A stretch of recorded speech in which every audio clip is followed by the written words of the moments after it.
Lawyers for Ecuador's jail vice president, Jorge Glass, has filed two petitions to have his detention overturned.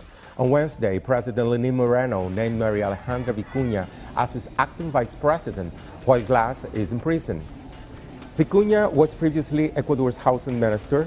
The lawyers for Glass say the judge who ordered his detention failed to comply with correct procedures. Their second petition is to have Glass's imprisonment changed to house arrest.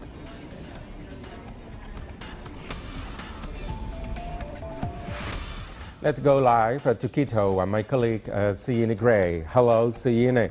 The legal process here is quite complicated. Could you please explain to us what the vice president's lawyers are saying? Yeah, so the situation, Ray, in Ecuador is actually pretty complicated. So what we know is that the Vice President Jorge Glass has begun his appeal process. His legal team will be filing two lawsuits. The first one will seek to have the pre-detention hold that he's under reduced or altered.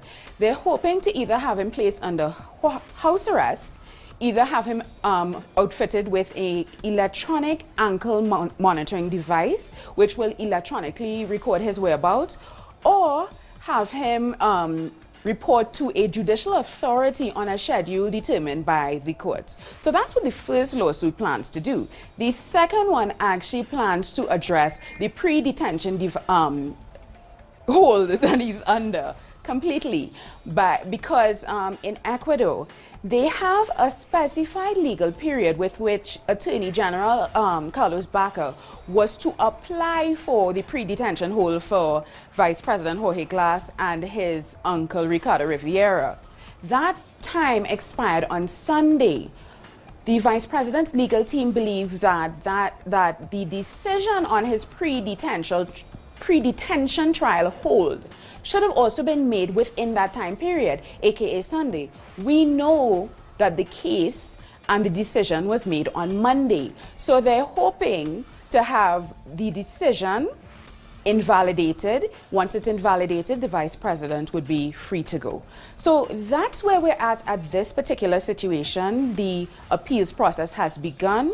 Both lawsuits should be heard tomorrow in the National Court of Justice in Northern Quito, tomorrow at 2:30 or 14:30 Ecuadorian time. So as soon as we get any information on this particular case, the case tomorrow, anything relating to Vice President Jorge Glass and the Odebrecht scandal, we will keep you updated via our Telesur networks. So back to you in Caracas, Ray. Thank you, Siene. Interesting.